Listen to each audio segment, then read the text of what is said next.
Hey guys, जैसे कि आपको पता ही है एचटेट की नोटिफिकेशन आ चुकी है और बहुत ही जल्द इसका पेपर होने वाला है। तो मेरे पास बच्चों की बहुत ज़्यादा रिक्वेस्ट आ रही थी कि सर एचटेट के क्वेश्चन करवाइए। ये एचटेट के क्वेश्चन सिर्फ एचटेट के क्वेश्चन नहीं है, ये आपके यूजीसी नेट के अंदर भी इस तरीके से क्वेश्चन पूछे जा सकते हैं। तो बेसिकली यहाँ पर एक तरीके के जिन बच्चों को यूजीसी की तैयारी कर रहे हैं उनके लिए रिवीजन हो जाएगा।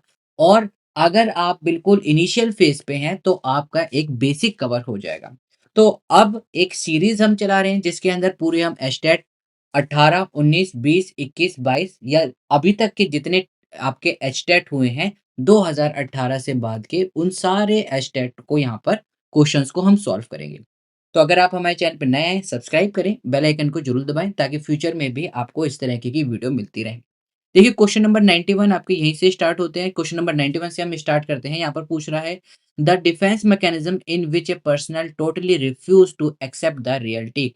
एक ऐसा डिफेंस मैकेनिज्म जिसके अंदर इंडिविजुअल रिफ्यूज कर देता है रियलिटी को एक्सेप्ट करने के लिए। अब देखिए रियलिटी को एक्सेप्ट कब करने आता है।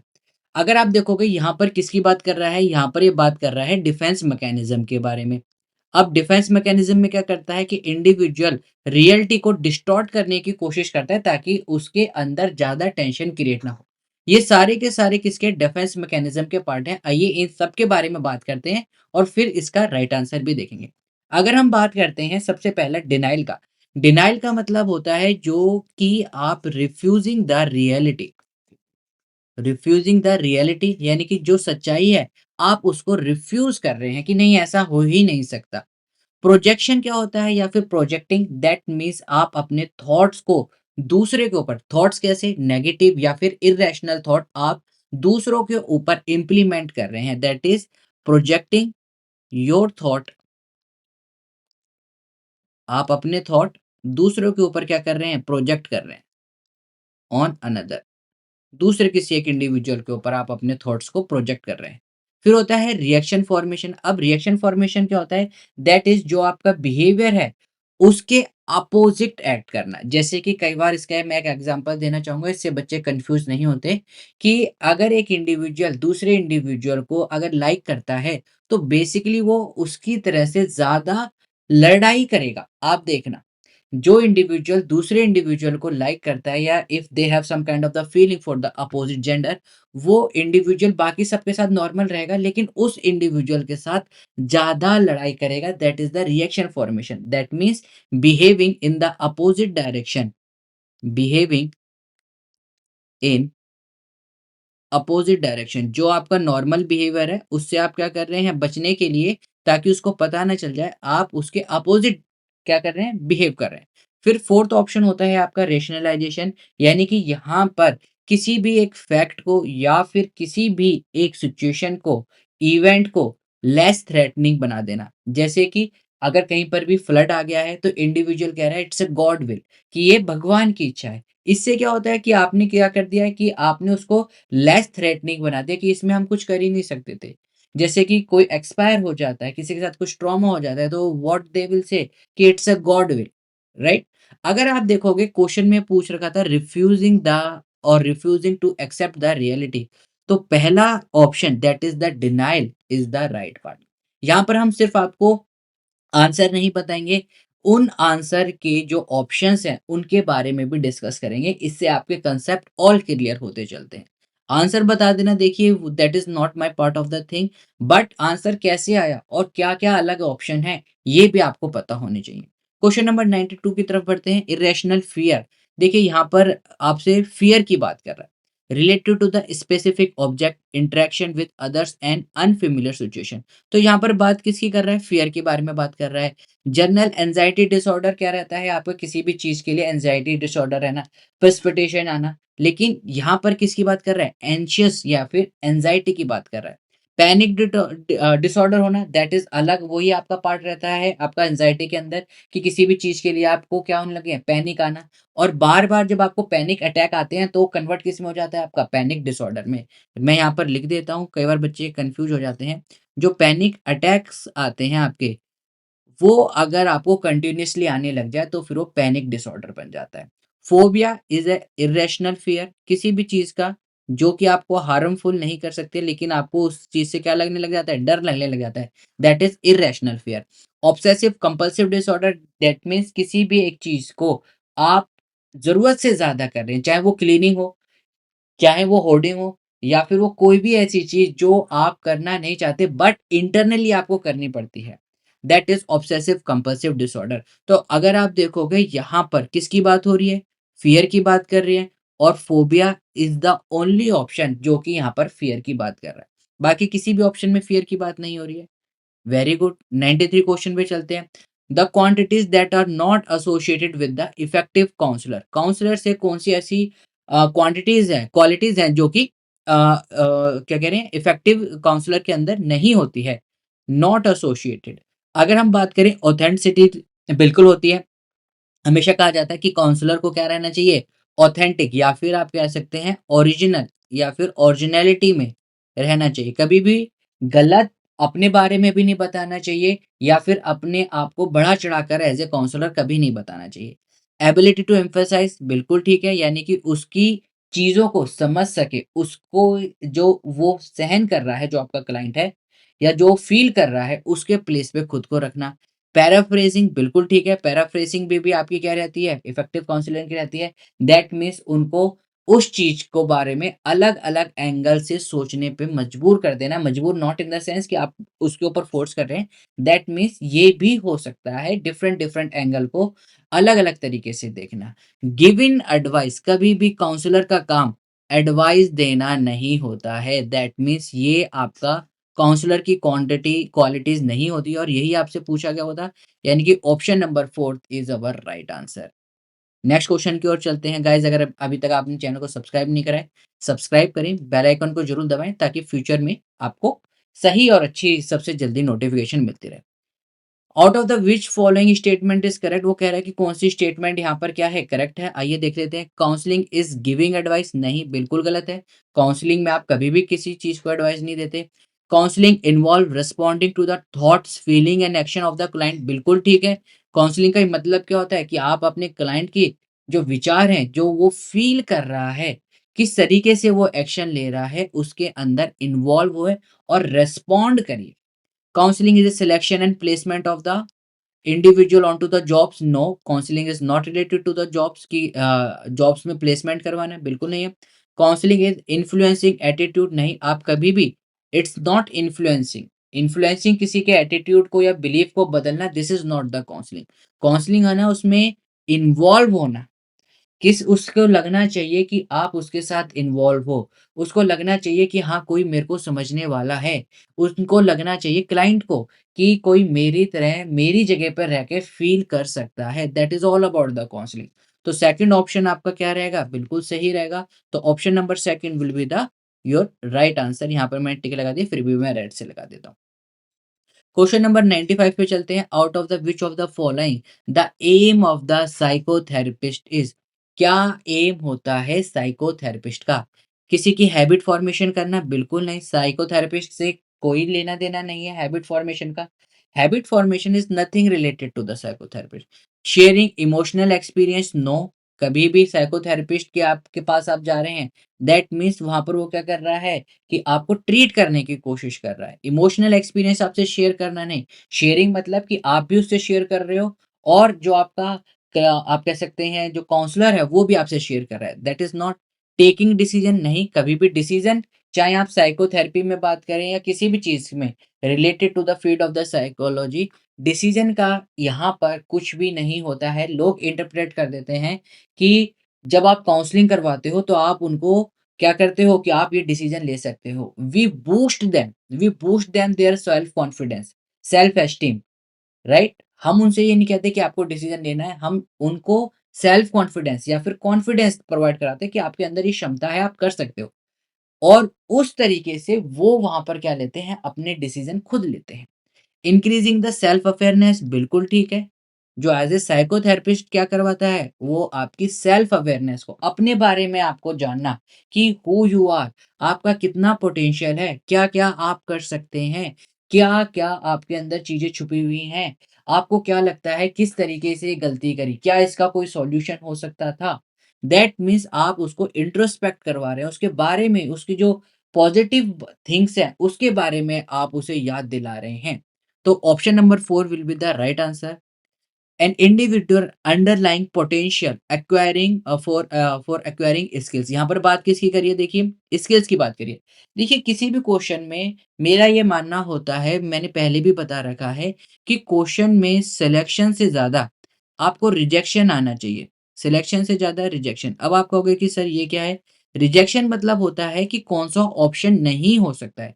अगर आप 2 ऑप्शन को एलिमिनेट कर देते हो, तो आपका आंसर आने के चांसेस बहुत ज़्यादा रहते हैं।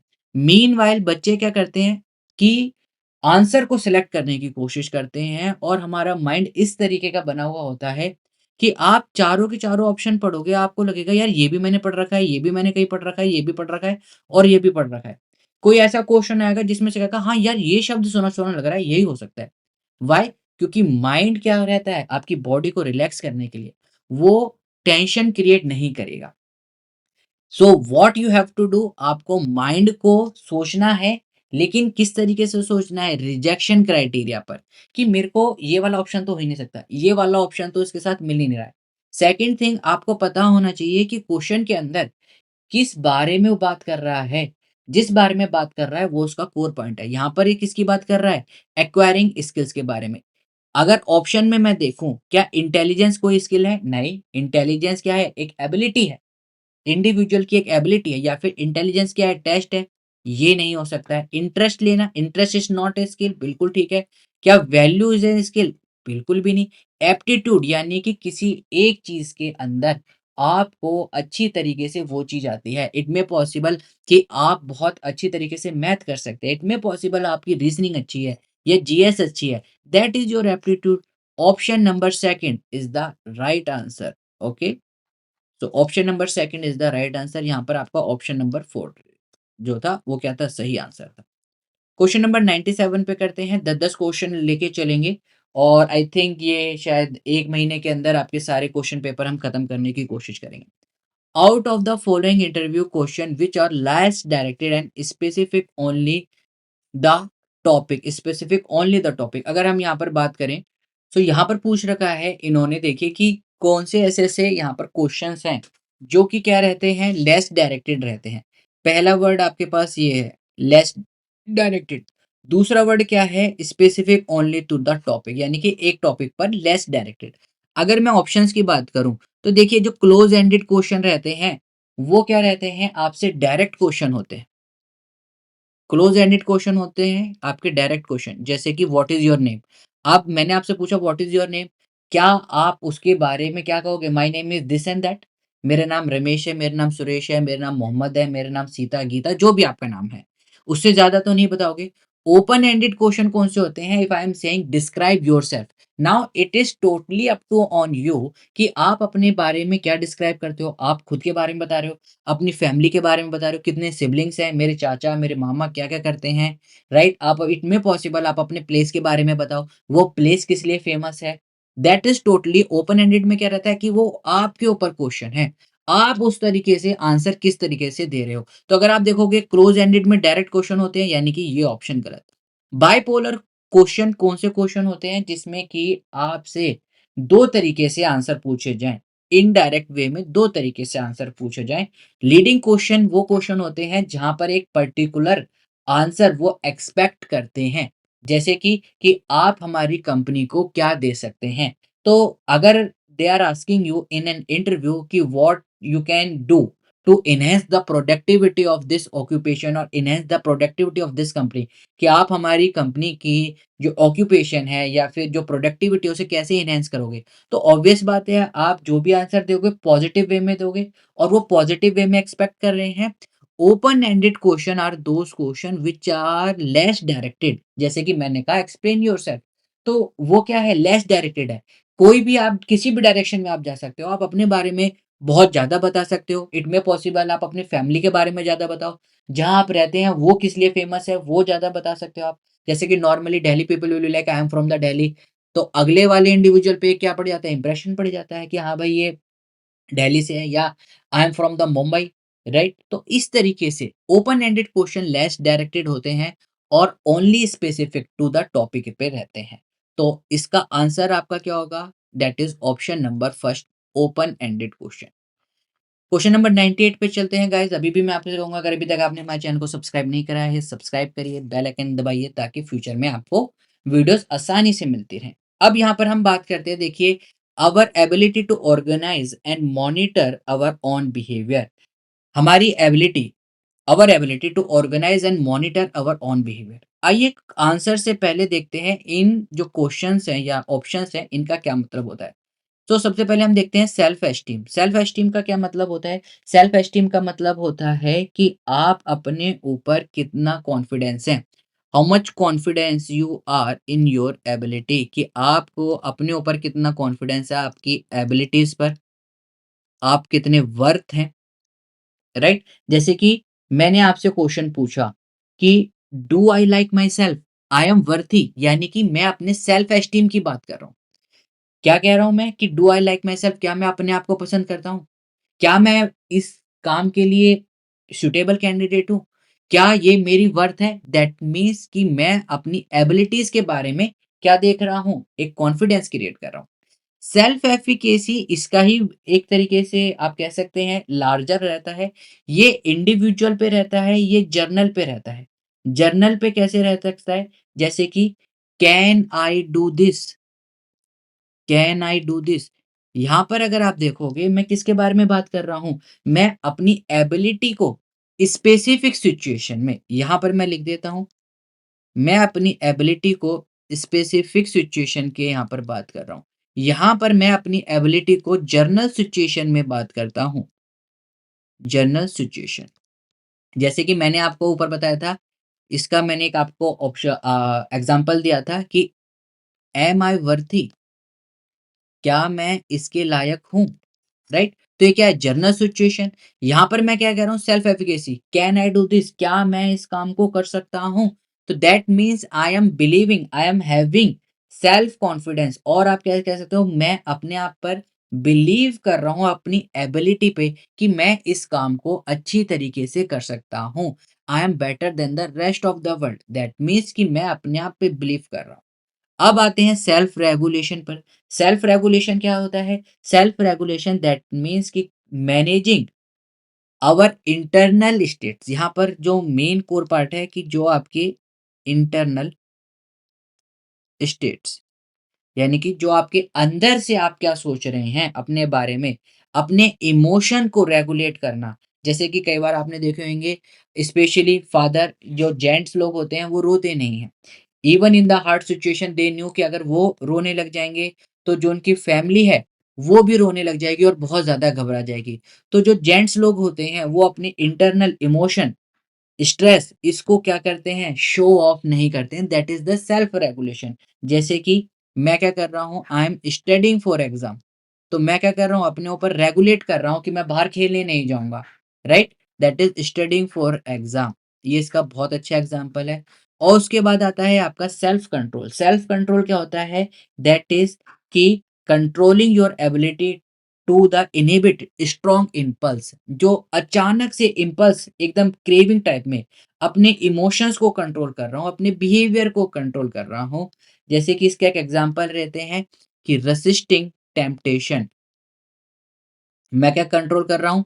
टेम्पटेशन को कंट्रोल कर रहा हूँ। अब वो टेम्पटेशन कैसी भी हो सकती है, खाने के लिए भी हो सकती है, राइट?